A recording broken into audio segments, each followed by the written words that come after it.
Hey, this bitch on?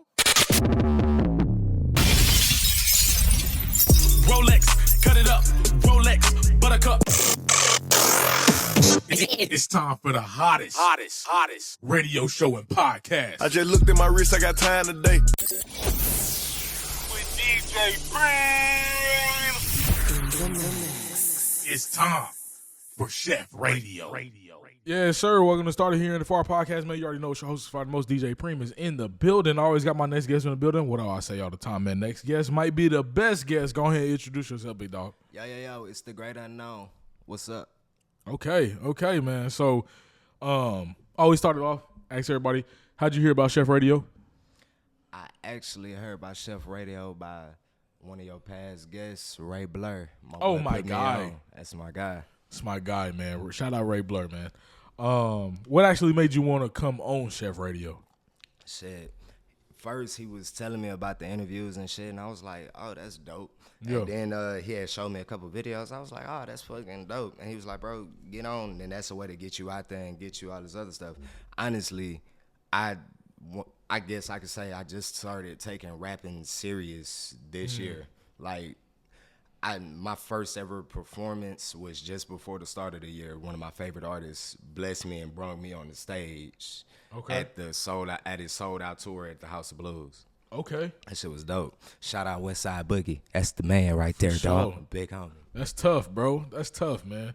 So I actually ended up seeing you at New Music Mondays this past Monday before you came on the show. Yeah. And you came up to me. So you said So how did you know it was me? Like, bullshit you not. When I walked in, because I had watched videos before I For came sure. on So you anyway. kind of knew how I looked. So yeah. it was like, I was like, that nigga look familiar. I think that might be dude. I was like, man, bro, I went to the restroom, and while I'm washing my hands, all I hear is DJ Preme in the mix. I was like, oh, that's that nigga for sure. I know that's that nigga, bro. I was like, oh. Yeah, that's me, man. So shit, I had to come dap him up. It was like, bro, what's up? Yeah. This was Monday.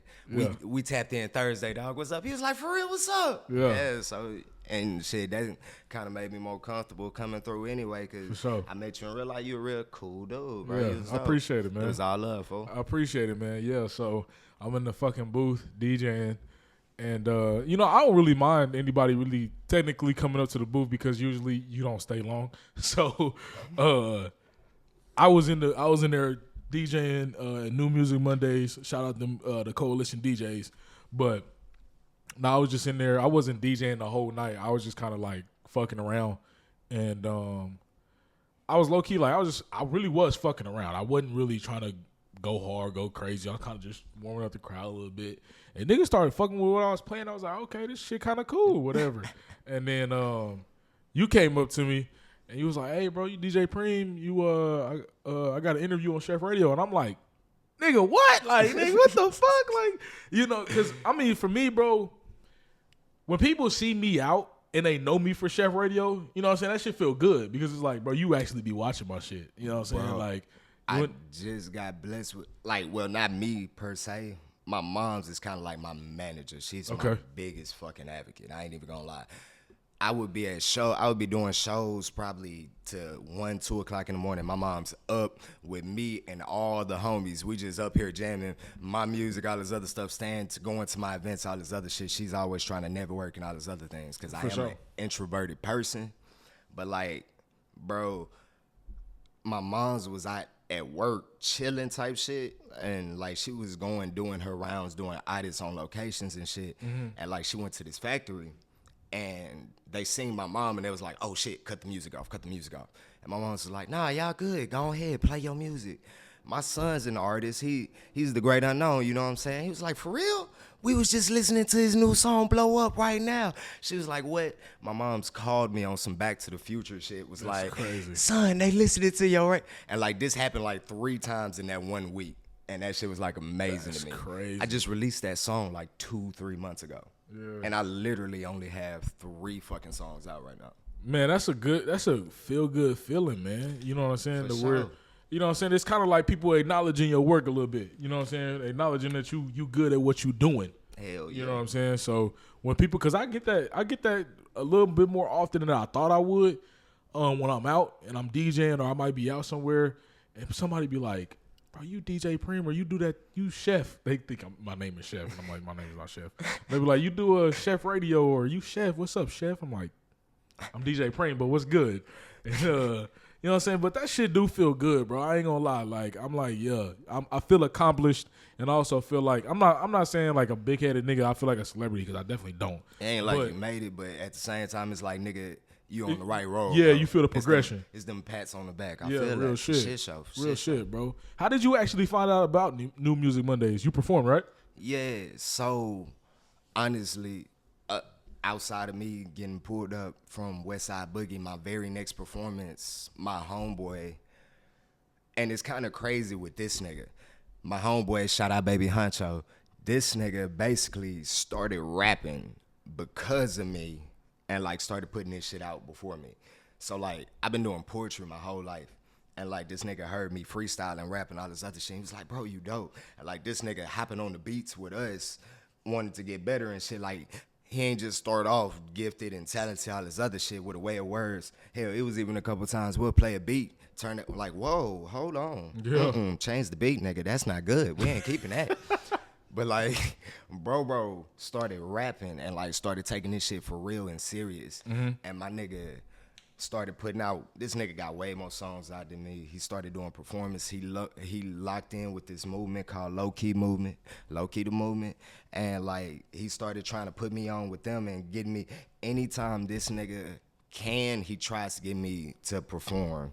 He's not just a homie. This nigga became a rapper and like legit, like, yo, nigga, you better than me, motherfucker. You need to be out here. But what the fuck is you doing? You see what I'm saying? So, like, he kind of a little fire under my ass type shit. Like, bro, if my nigga started this shit because of you and he farther than you, and he's like, nigga, you supposed to be way farther than me because, like, nigga, I wouldn't be where I'm at if I ain't just hearing you freestyling, just poetry and shit like that, bro. Like, this nigga hit me, and he hit me with some shit. He was like, bro, you always come up with these new big-ass words and shit. I was like, man, bro, and like, this nigga so fucking funny, because I was like, because you don't want to just explain what the fuck you saying all the time. Like, for instance, I say, man, bro, that chick loquacious. He was like, loquacious? I was like, man, bro, shit bust down, bro, shit bust down. You don't want to be doing that all goddamn day. And he was like, what? Hey, yo, Day. Loquacious, nigga, add that in the Pokédex. That's going in our dialogue, nigga. We got to use this. That nigga said loquacious. That's funny. For real. No, that's tough, though. That's tough, man. So, my fault. So how did you actually, Low key. Shout out Chino the Key. She basically, and like she heard me rap, she became a fan of my music too. Okay. And like anytime she has an opportunity or whenever even though I'm not technically a part of her movement, of her team, they got a team of 9 dope ass fucking rappers, male and female, and like it's not the same shit with that group. Like it's really a different. And they all support and come together. They fans are fans of each other and all this other shit. It's a beautiful thing. Yeah. So like, even though I'm not technically a part of that movement, anytime she has the opportunity, yo, come through, come out, perform with us, whoop whoop. This a low key event, but shit, I want you to perform and all this other things. And like, she really dope, and the whole movement fucks with me too. It's all love in that situation and some dope ass shit. So they brought me out and was like, yo, we at the castle tonight. You trying to perform? Come on through. Okay. That's what's up. So is I know the castle, of course, was not your first performance, but do you go to a lot of like different open mics and shit like that? Yeah. Performing is like the closest thing to playing basketball that it's like that release. It's like that real or that high that you you know, like even though it could be a packed out crowd or whatever, it's kind of like I black out. It's an outer body experience. Yeah. So like whenever I go and perform, it really helps me in my mental type shit. So I fucking love it. Any chance I get, I'm always looking for new things. I actually met Ray at an open mic, fucking Militant Mondays. That's a dope ass spot. Okay. I think I heard about that joint. Yeah, it's fucking live, bro. You should pop out. Yeah. The last Wednesday, not Militant Mondays. Militant Minded. It's the last Wednesday. Is that place where like the wall is like red or something? Yeah. That's why I met Ray. Okay. Bullshit, you not coming off the stage. Yo, you fucking dope, nigga. I listened to him spit. I was, yo, nigga, you fucking dope. Yeah. Shit, me and this nigga got a feature track. It's my fault that bitch not released yet, because I still got like a little piece of verse to finish. But, bruh, I'm talking about fucking fire. He's a dope-ass artist. Yeah, I fuck with my boy Ray, man. Shout Anybody out to want to feature, bro, shout out Ray Blur. Tap in. My nigga with that shit, for real. And he's dope, nigga. He's going to step your game up, dog. For sure. You ever embarrass yourself on stage? Actually, no. I haven't.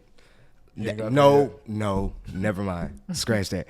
It was an embarrassment, but the embarrassment, real shit, is to me. This is the first live thing of me admitted and shit.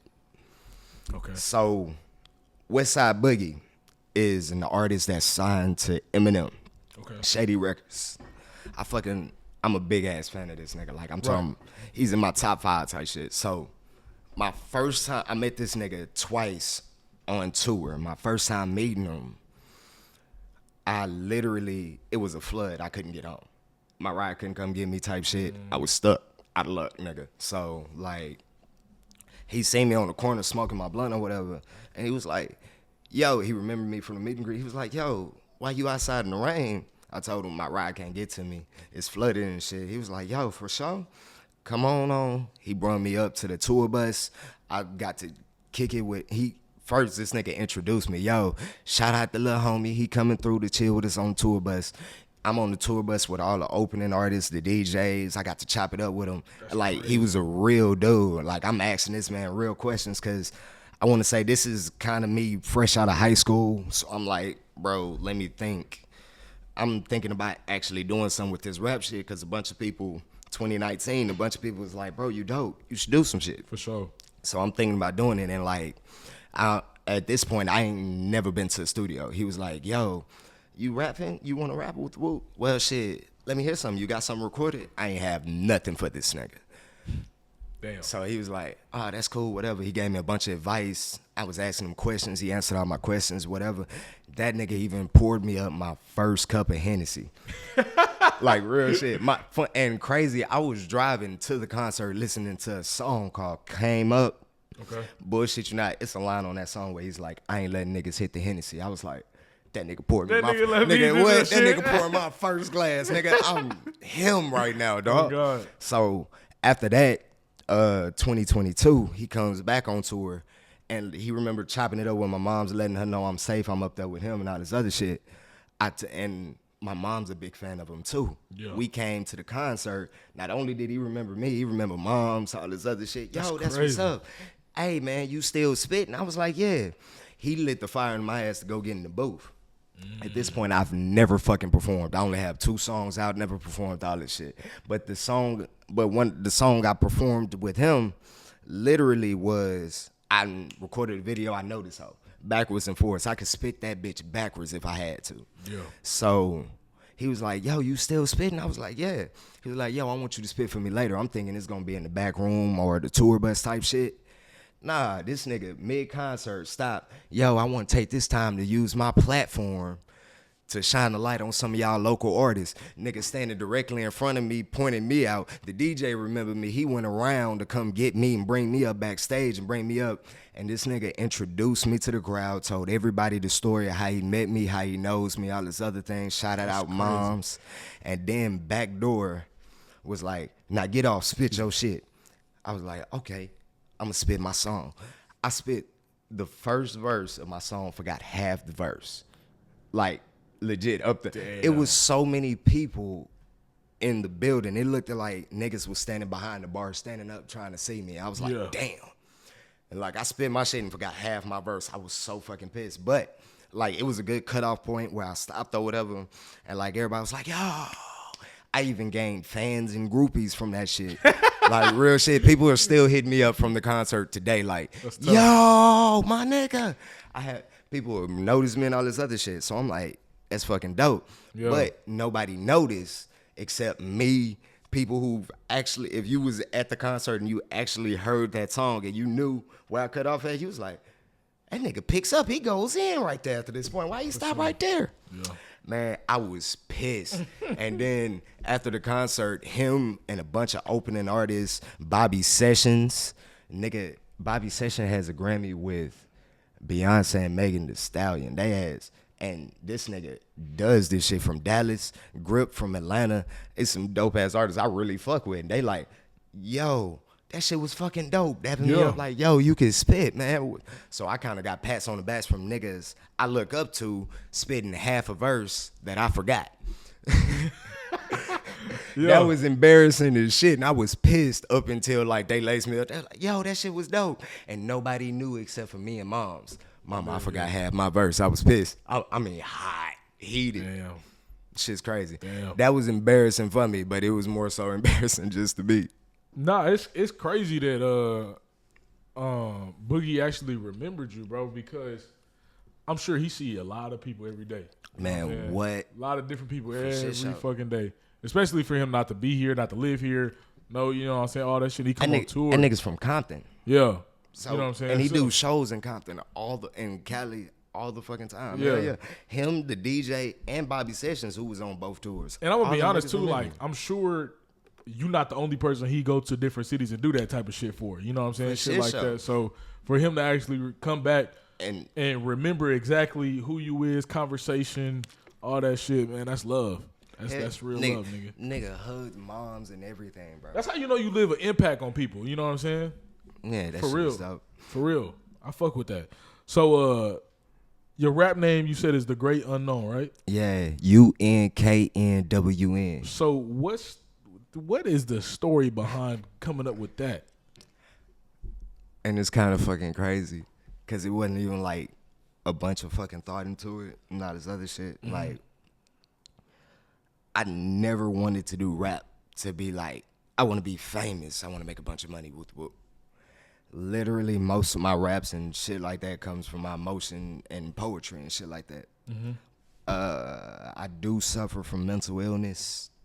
And so, like, I've always had that issue when I was younger. Instead of in elementary school, instead of the principal fucking suspending me type shit, it was always, yo, get all your work, come to my classroom. You gonna be in the room with me, thugging it with me all day. When I finished my work, she would put on poetry. It started with little kitty shit like Dr. Seuss. Then she started bringing me up to the Maya Angelou's and the Great and all this other shit. For sure. I want to say by 6th, 7th grade, my favorite poets were from Def Poetry Jam, Shahan, Black Ice, and Poetry. 3 dope-ass fucking poets. Okay. And, like, fucking, they old as shit now. I ain't even gonna care. Yeah. But, like, I've always been into poetry. I've been writing my own poetry. Even in elementary, I actually had a poem I wrote about one of my aunts in the Army. Okay. Coming home for, like, the winter. And, like, I wrote a poem about it. And it got published in a newspaper. Mm-hmm. And that was a big thing in my house. But, so I want to say about 6th, 7th grade, I started putting poetry to music and actually started rapping and making songs and things of that nature. But it was just me writing in my head for me to get some shit out. Yeah. It was always a little mechanism for me to get out. So when I went through an injury that basically fucked me up mentally, I couldn't play my senior year of basketball because I fucked up my ankle playing football. And I didn't play football. Like, literally. So, it kind of fucked me up mentally, so I stopped going to school. I was just getting my work and, like, going home. Like, the doctor said I had a doctor say, literally, I was mentally unfit to be in that setting. I couldn't be around that many people. I would fuck up. I have breakdown and all this other shit. I've always had mean stage fright. So, and I never liked crowds. It was like basketball was the only time I could be in front of 20,000 people. It's just me and that ball. Yeah. And, like, I guess when I started really putting my emotions, my feelings into the thing, and I started performing, my first performance as Great Unknown, my first performance as myself, The Great Unknown just kind of came out of nowhere. And it was kind of like a whole nother fucking personality, like real shit, because it's almost like autopilot. I damn near can't tell you nothing I do when I perform unless I watch a video of it. I legit black out. I mean, I don't really see shit wrong with it, bro. Like, it's kind of like like I said, your happy place. You know what I'm saying? Yeah. Where you know what I'm saying, where you can get that release or feel that high. And the reason why I asked you the name is because it's unique. I get asked that a lot. You know what I'm saying? Like, it's unique, and it's just different. Like, I remember I had a group that I was in when I was an artist. It was called Anomalous Intent, and we were gonna do this college tour. Yeah, Anomalous Intent was the name of the group. I gotta look up this group, y'all. Please don't. Please don't. Please don't. That fucking music was terrible. And I'm not saying that like them niggas was terrible. We all were fucking garbage. And my niggas say we just don't look good as a unit. Yeah, no, it was bad, bro. It was bad. And I'm not telling y'all where to find that music either, because you can find it for sure. And I don't condone anything that's on there, bro. Fuck no. But we had a little college tour that we was gonna do, bro. And we was like, what we gonna name the college? Because we was gonna go like KU, Mizzou, Missouri Western, Missouri Southern, all of this shit. And we was like, what the fuck are we gonna name this tour? It was like, I came up with the name. I was like, shit, since we having a fucking problem trying to name the tour, let's name that bitch No Name. The No Name Tour. Nigga. So we fucked around, and shout out my boy Peasy, Povey Halo, man. He does like graphic design and shit like that too. So I was like, hey bro, make me a fucking graphic design saying Anomalous Intent, the No Name Tour, and put like the fucking colleges we're going to. And that shit was dope. And we did one show, and it had 2 people in it. It was fucking terrible. And we wasted so much fucking money. And it was like, yeah, this was not planned out at all. But I'm going to be honest, bro. A lot of that shit was like my vision. Like, whenever I have a vision of some shit, I think about that shit big. My issue is I don't ever think about the steps to get to the fucking thing. You know what I'm saying? It's always like, big. How do we make it as big as we can? Oh, that's how we do it? Let's fucking go. You know what I'm saying? My boy say flamethrowers on the stage. Yeah. I don't give a fuck who comes. Type shit, bro.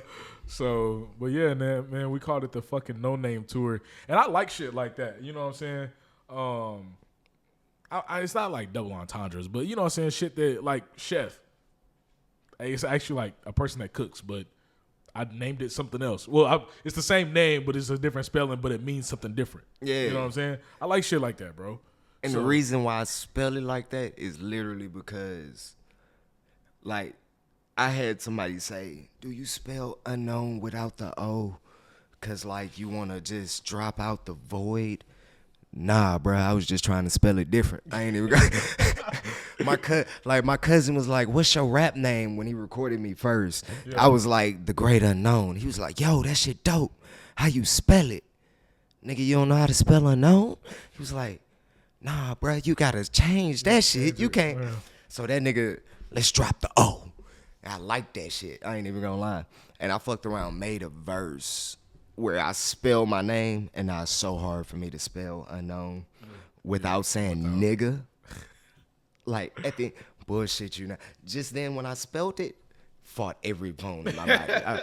Like, the verse is, it's the UNKNWN, nigga. So, like, I be trying my hardest not to say nigga. Yeah. Say it like it's my last name, and it's not. Yeah, no, I feel it, bro. So, when did you actually start making music, you know, seriously? What year was that, you know, going to the studio and stuff?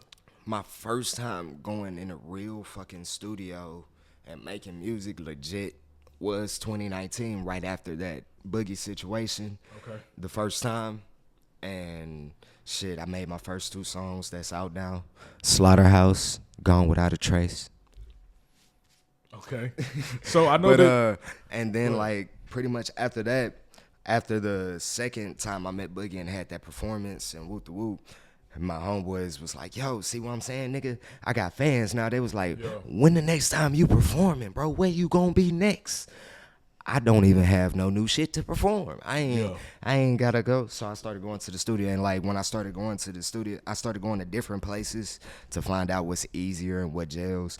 One of my homeboys ended up coming up with his home studio, and like I still go to different places and shit, but like when I went to my homie's home studio, it was legit. I could be there all fucking night if I have to. I can crash. I can write in the fucking studio, do whatever I need to do. So like that's kind of like where I ended up going, and I basically ended up spending the night in the studio. I may only have 3 songs released, but I have like 45, 50 fucking songs that I made just this year. So why haven't you released them? Literally, I was like, I don't know how soon I should release a song, and then I was like, nah, fuck it. You know what? I'm gonna release all these bitches on an EP. So 40 something songs? No, not 40 songs. And that includes features too. Like that's not just me. Like I ain't even gonna lie. Some of my favorite verses and best verses are held up by other niggas in their songs. The song's done, mixed, mastered. Nigga just didn't release it. Okay. So like I was like, fuck it. The songs that I have, or like I said I was gonna do like a little small EP with like 7-10 songs. Okay. And like just release that hoe. And shit, that way I have a good amount of songs out. And it's crazy because I perform the songs that are out, but I perform a lot of unreleased songs too. And people always ask me where to find them. Where to find a song. I'm gonna give you a tidbit as an artist, bro. Now I get it. Not every song that you make, you're gonna release. You're not gonna release every song, right?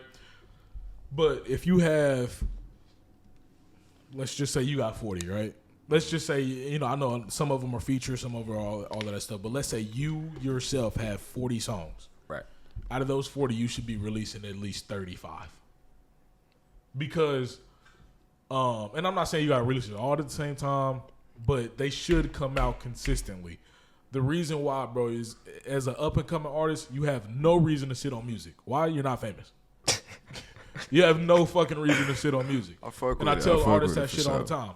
And then also, even if the music is, I don't give a fuck if you made that shit back in 2015. If it's hard, it's hard. Also, I ain't heard that motherfucker. I don't know you made that bitch back in 2015. It's old to you, but it's new to me. You know what I'm saying? Shout out my boy DJ they let me know that shit, because I showed him some music back in 2019. I showed him some music from 2019.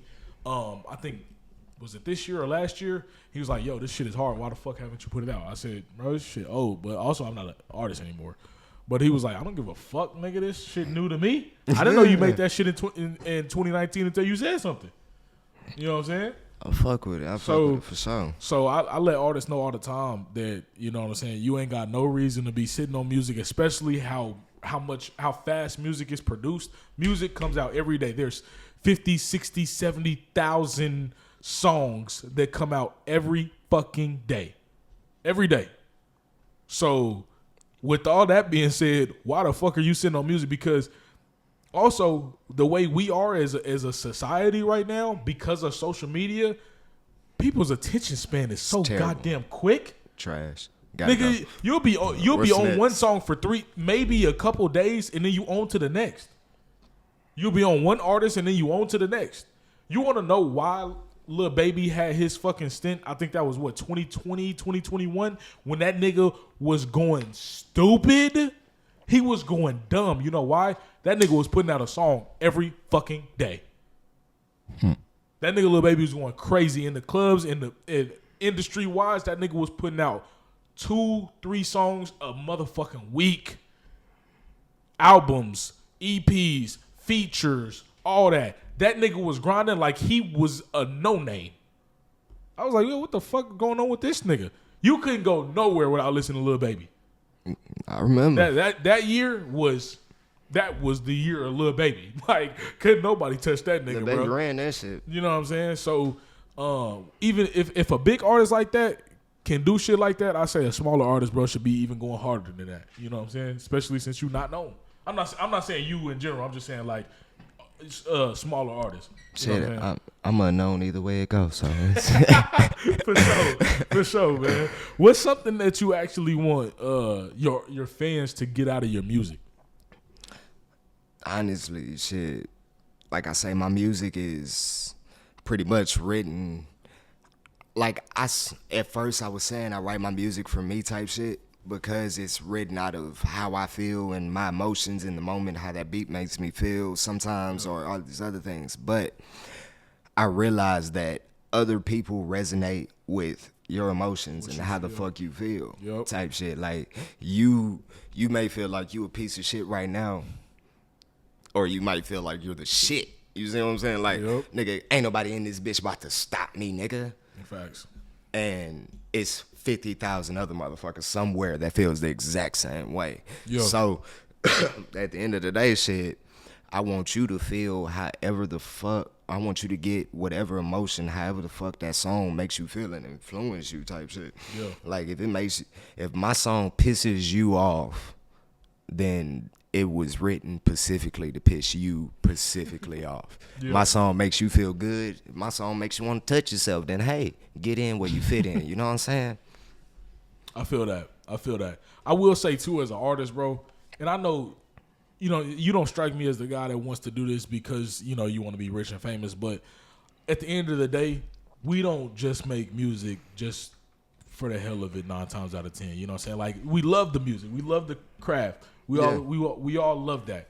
But there is something that every artist wants to get out of this, and it's for either your music to touch people, or you want fame, or you want fortune, or you want something.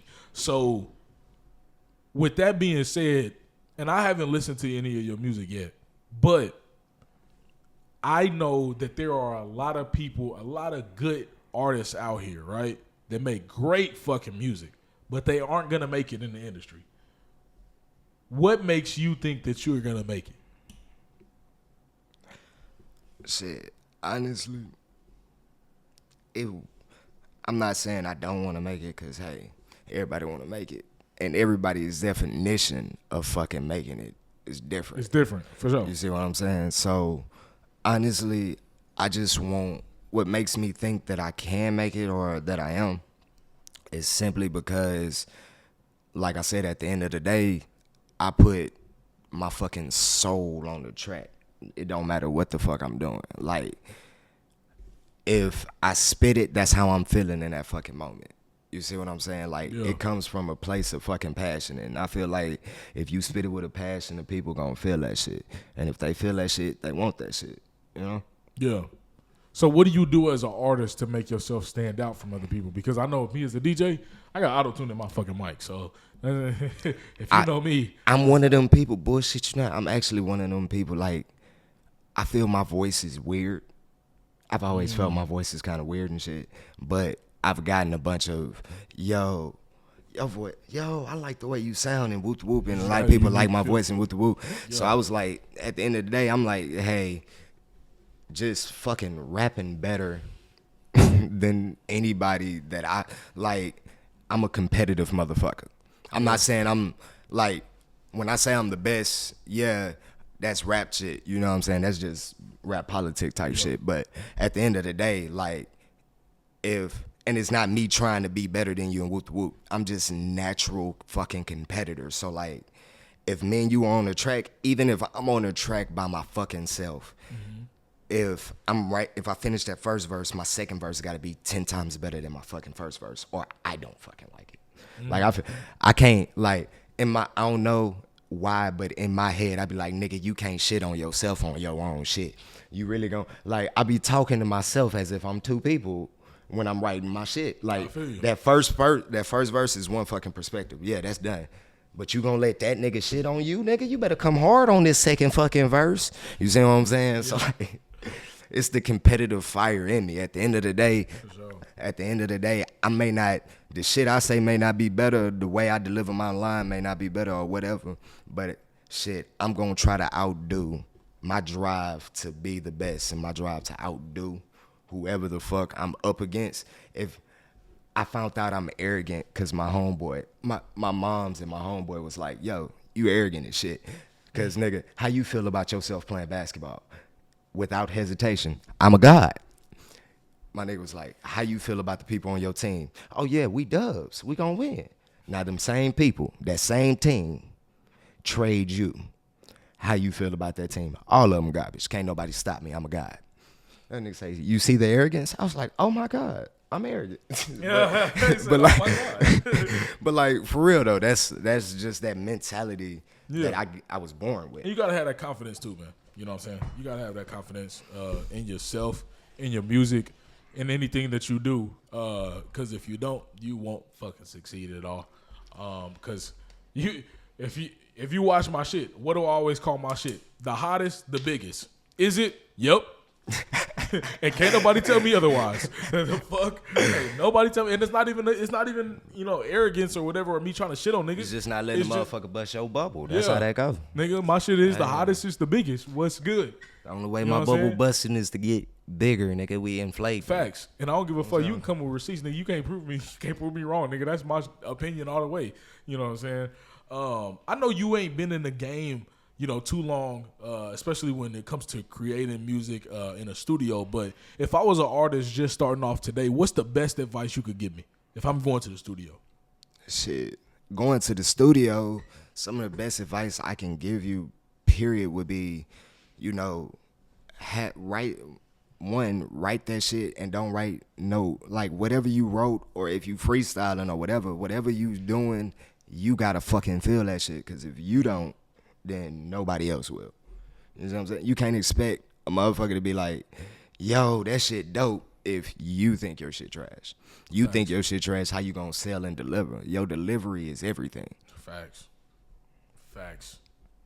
What's the creative process behind making music for you? Honestly, I smoke a lot of weed. I ain't even gonna lie. Ain't nothing wrong with it. I pretty much smoke, get in my own zone. I like to drown myself out in the music. Yeah, it may get monotonous or whatever, but if I get stuck on a part or if I get stuck on a slide, some of the best ways to help me out of it would literally put that slide on a loop, all this other stuff.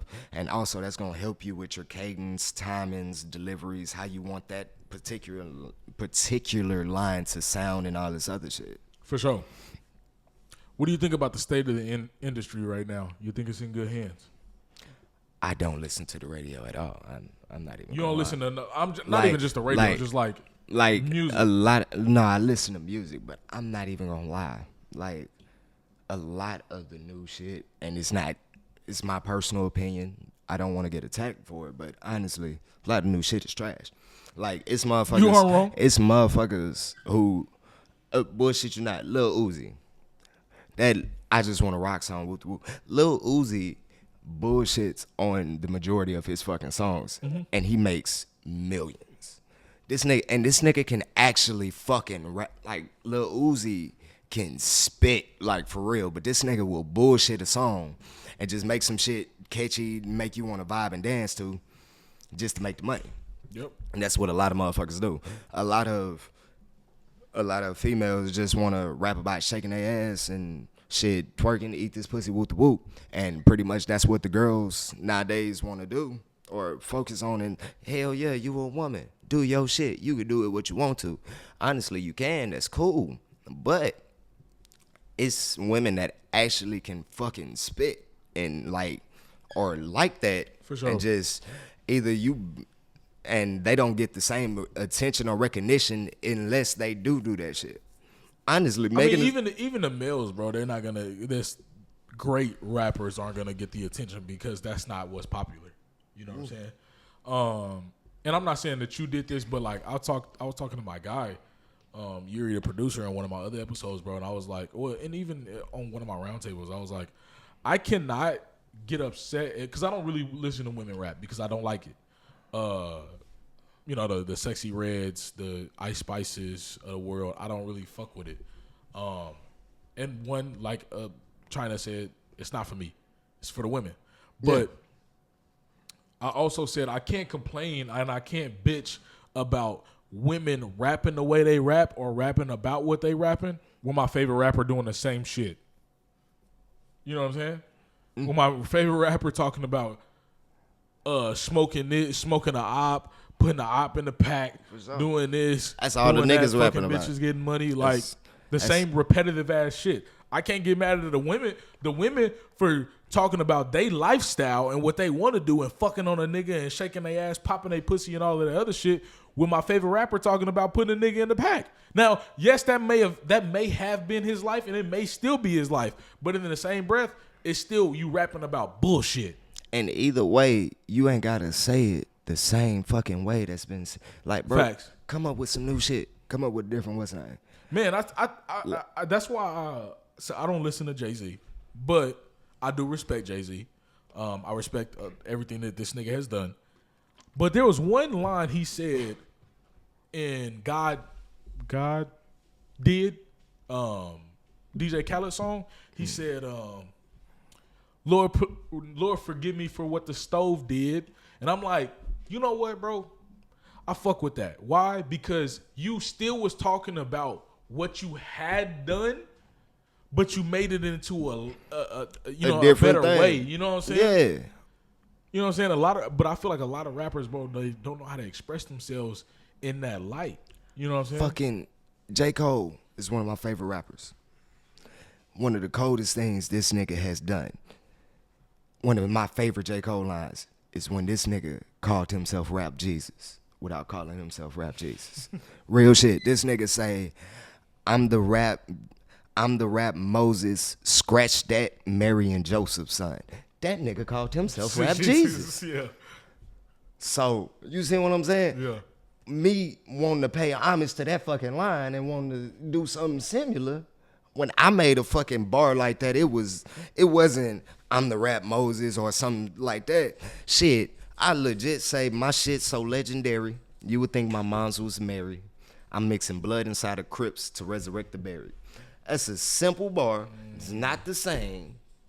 Okay, this nigga calling himself Jesus indirectly. Yeah. That's how you do that shit. Yeah. Just change it up. It's not that hard. If you put 10 more minutes of thought into what you want to say, shit, pick up a book. Google it, nigga. What's another word for smoke the ops? Yeah. Do something different. Yeah. That's It's the thing. easy. I think a lot of artists don't know how to portray themselves or rap a different way. It's the same shit.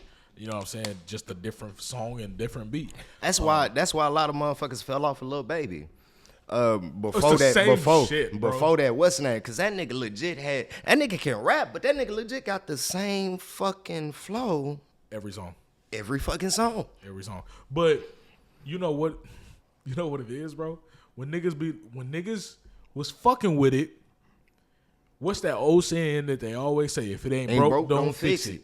But shit, when you but that was y'all fault. That was the audience fault for fucking with that nigga when he was putting out the same shit every fucking day, every week. And we was eating it up. So if it ain't broke, the nigga ain't fix it. Same with the baby. When that nigga was doing that fucking Suge shit. Yeah, the You know what I'm saying? The baby has the same flow on every motherfucking track. The only difference was that nigga would change the beat. I ain't even gonna lie. It was 4 songs by the baby I thought was the same fucking song. I ain't even gonna lie to you. I knew the words was different. I just thought them were different verses. I ain't even gonna count. Yeah. So, I mean, it's again, bro. If the audience gonna eat it up, bro, niggas like, fuck no. I'm not even finna change it up. Y'all niggas gonna fuck with it. If y'all gonna keep fucking with it, that's why, baby, I think, like, now, he's some of the newer-ish shit has been a tad bit different.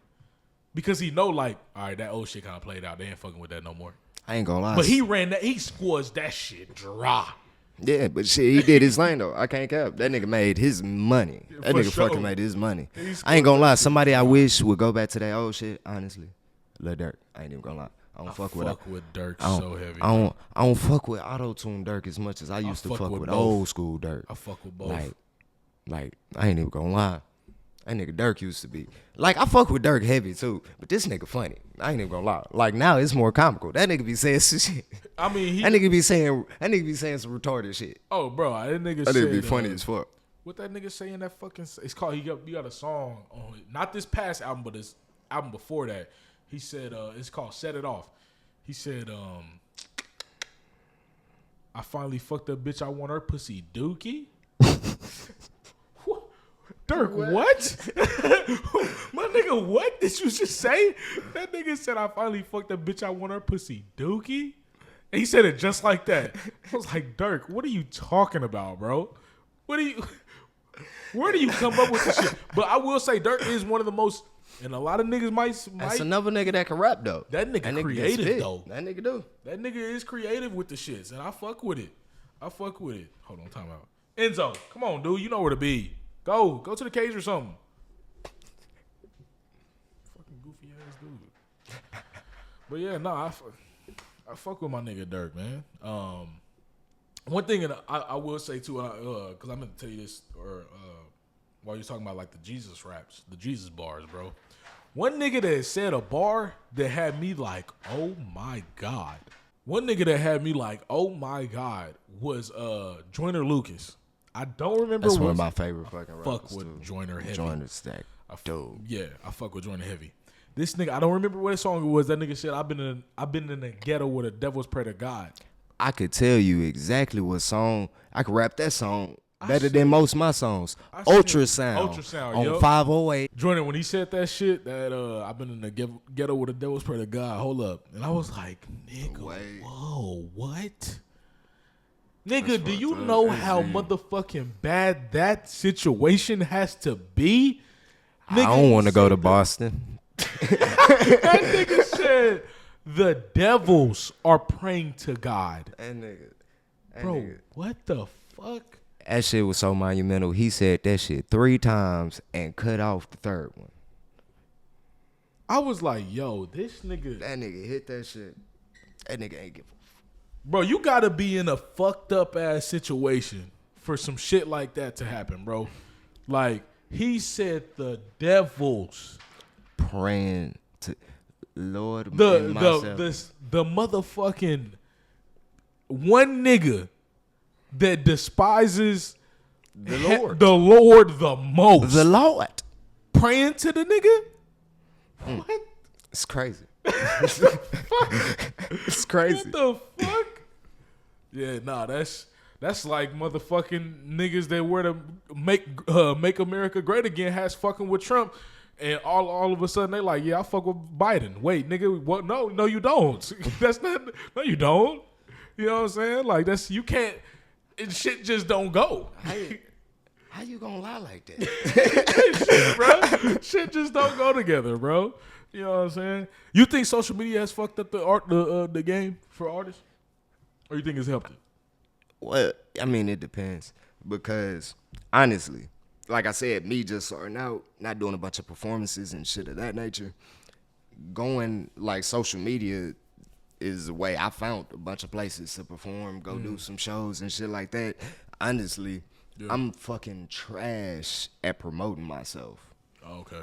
But fucking when I release my songs, it released on social media and things of that nature, and I have friends that post with my songs and shit like that, so I've actually gained fans via social media.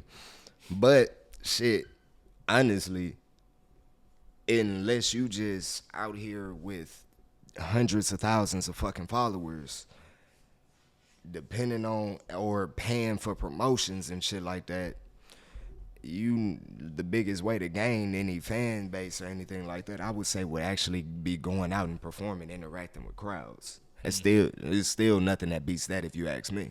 Facts. No, I feel that.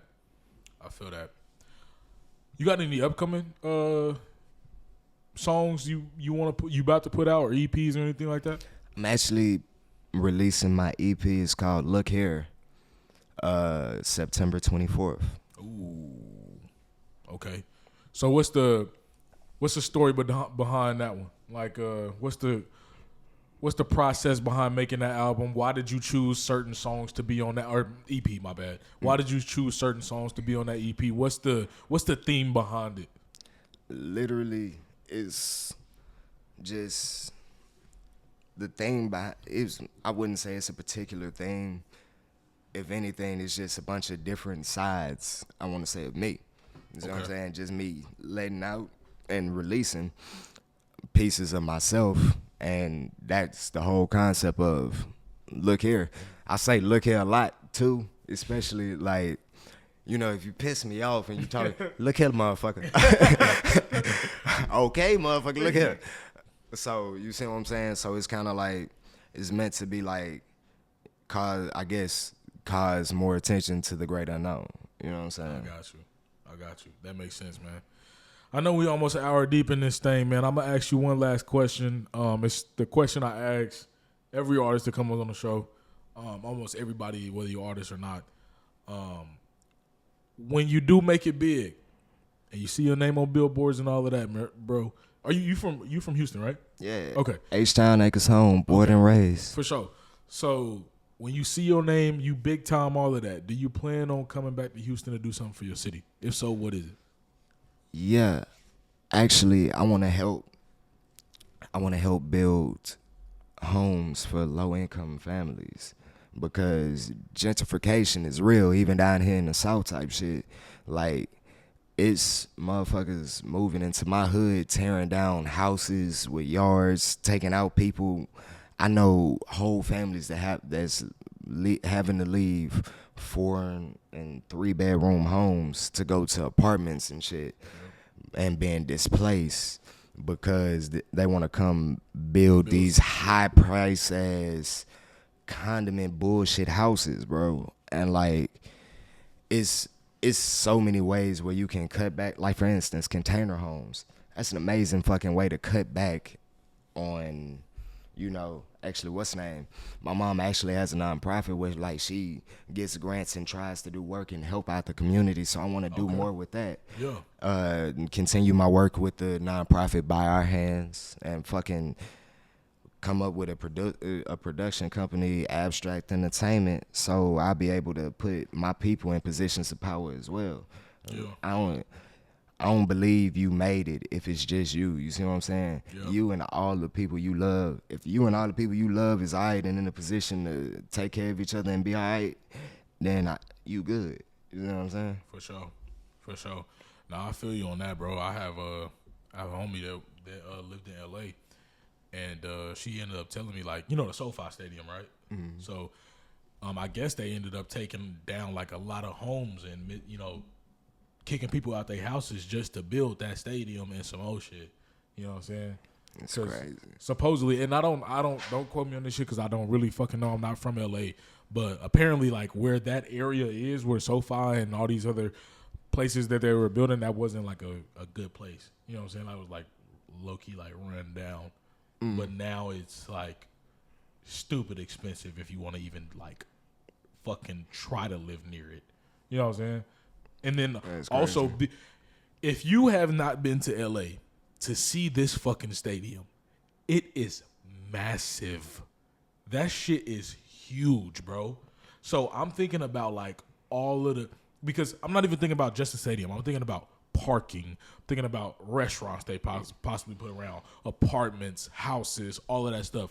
So you think about this big ass land that people used to fucking their house where they were living there, and they like, you know, one day they probably got not an email but something at their door. Somebody came into their door like, hey, you gotta go. You parking on somebody's grandma's house. Dead ass, bro. For real. You know what I'm saying? So. Now that shit is definitely a real thing, bro. Yeah, it's real shit, bro. I think that it's definitely fucked up. I think my city's doing something like that. They're moving Kauffman Stadium, which is our Royals, the baseball team. They're moving them downtown, but I don't think that's gonna end up taking out any homes, which is good, because there's no like homes or like apartments downtown that. They not finna tear none of that shit down. That shit's too expensive. So, yeah, bro. But something that I want to do though, honestly, is I want to create a